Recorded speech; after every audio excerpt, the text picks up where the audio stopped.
il y a eu des jeunes qui sont arrivés, beaucoup plus jeunes que moi. Vous connaissez sans doute l'honorable Nouran Fotsing.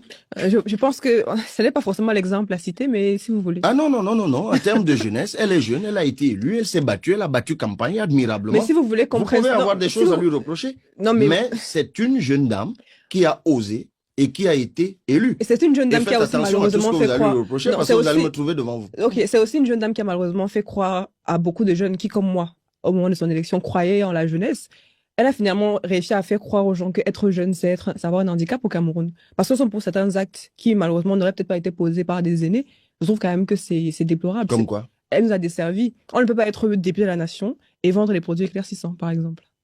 Oh non. Est-ce que vous trouvez ça normal? Non, vous allez me dire, oh non, parce que le slogan, c'était quand même... C'était quoi le nom exactement du truc? La Carteronne, je crois, le nom de son produit. Donc, je pense quand même que c'était assez explicite. On ne peut pas faire plus. Madame, les produits éclaircissants, sont-ils légaux ou pas? Ils sont légaux. Mais ça va. Non, pas du tout, parce qu'il y a quand même une opposition entre la légalité et la morale, monsieur l'honorable. Les produits éclaircissants sont-ils immoraux? Bien sûr. Ah ouais. Bien sûr que les produits éclaircissants sont immoraux. Non, alors moi, on peut mourir de produits éclaircissants. Je fais la différence, alors que je suis bien noir, entre les produits éclaircissants et les produits décapants. Mais lorsqu'on appelle un produit la carteronne dans un pays qui est composé de personnes qui ont une teinte comme moi, c'est simplement dire aux jeunes que pour être une femme belle et acceptable, il faut être carteronne. Bon, les mots sont des mots, monsieur. Maintenant, c'est des nuances, j'avoue que je ne maîtrise pas forcément. Mais je sais qu'il y a une nette différence entre un produit qui éclaircit la peau et un produit qui décape la peau. Mais vous n'allez pas il y a là une nuance. Vous n'allez pas nous faire ça, monsieur. Non, je vous dis ce que je connais. Maintenant, je ne maîtrise pas tout. Mais ce que je sais aussi, puisque vous avez évoqué la question, c'est que lorsque cette affaire a éclaté, je l'ai appelé et nous sommes allés à la Nord. Nous sommes allés à la Nord, l'Agence nationale de la norme et de la qualité. Je suis allé leur demander quelles étaient les normes en terre camerounaise sur ce type de produit. Nous avons tous découvert ce jour-là qu'il n'y en avait pas. Et on nous a dit, référez-vous plutôt au ministère de la Santé pour que les produits en question soient expertisés par, comment on appelle encore, il y a une entreprise au Cameroun, l'ANACOM, par le laboratoire national d'expertise de médicaments et d'autres types de produits. Elle a suivi cette procédure.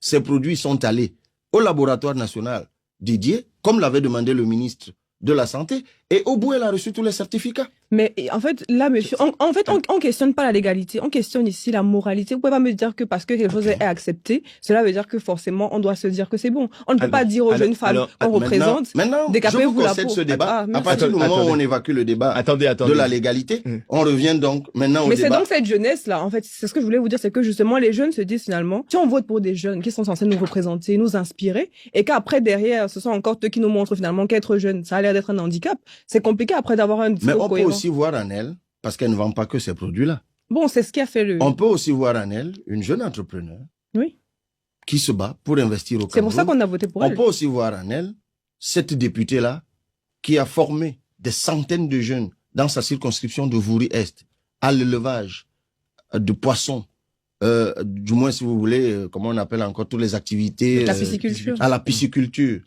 Vous verrez. Donc, alors monsieur, je pense que on peut vous concéder ce que vous avez vu, mais pour revenir au débat de base, aujourd'hui, dans les rangs du parti politique que je dirige, on a eu de jeunes maires dans des villes où on n'avait jamais eu des maires de cet âge-là et qui font des choses incroyables, y compris dans des villes qui n'étaient dirigées que par des élus du parti au pouvoir. Et il n'y a pas que le PCRN, le parti que je dirige dans ce cas-là. Vous avez vu que notre avènement en politique a provoqué même le rajeunissement du parti au pouvoir. Parce que les plus jeunes députés, n'allez pas croire, sont même du parti au pouvoir à l'Assemblée nationale. Donc, notre avènement en politique a fait que les jeunes... Des vocations. Sans vraiment me faire pousser des ailes et tout, mais je me dis, parce qu'il y a aussi des témoignages qui me parviennent, et il y a pas mal de jeunes que je croise ici ou là qui me disent, mais parce que vous avez osé, et qu'on a vu que vous n'êtes pas mort, et qu'on a vu que ça ne tue pas, et on s'est dit, mais c'est possible. Et vous allez voir dans les années qui vont venir, même les jeunes, en termes d'inscription sur les listes électorales, vous avez dû voir les statistiques qui sont données par Elecam. Oui. Il y a de plus en plus de jeunes qui s'inscrivent sur les listes électorales. On sort de loin. Donc ça peut prendre du temps. Mais on avance quand même. Donc, et c'est pour ça que je vous disais qu'on a passé le temps à faire croire aux jeunes que ce n'était pas possible. Et l'ordre gouvernant n'a pas facilité les choses. Parce que vous voyez bien l'âge des gens qui nous gouvernent. Ils sont là depuis une éternité, alors qu'ils sont arrivés à la fleur de l'âge. Effectivement. Et ils y sont restés, donnant donc justement l'impression aux jeunes que ces choses-là, c'est les choses des autres. Vous savez, bon, vous m'arrêtez quand vous voulez. Oui, alors juste 2 secondes, monsieur Kamal. C'est vous qui m'avez dit ça.